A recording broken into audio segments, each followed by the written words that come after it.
comment ça marche Quit concrètement? Parce que j'imagine qu'il y a beaucoup de fumeurs ou de prochains anciens fumeurs qui nous écoutent et qui se disent tiens, est-ce que parce que c'est prouvé, hein, l'application fonctionne.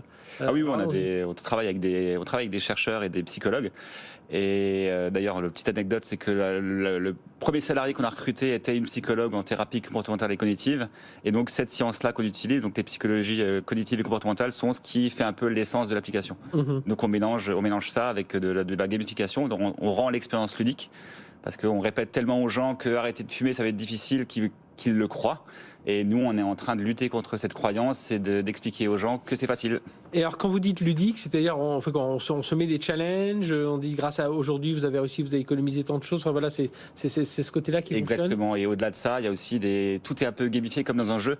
Donc toutes les étapes que vous allez parcourir, le bien-être que vous allez ressentir va être transformé dans l'application avec des points. Et ces points vont vous faire gagner des niveaux.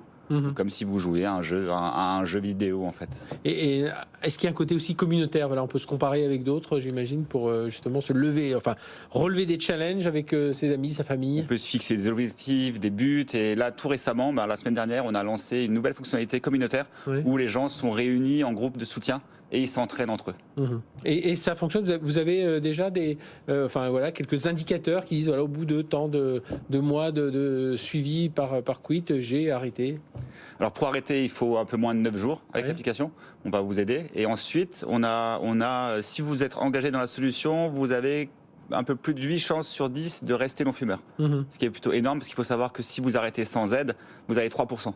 Donc nous, on fait passer ça de 3 à 5% de chance à plus de 8 sur 10.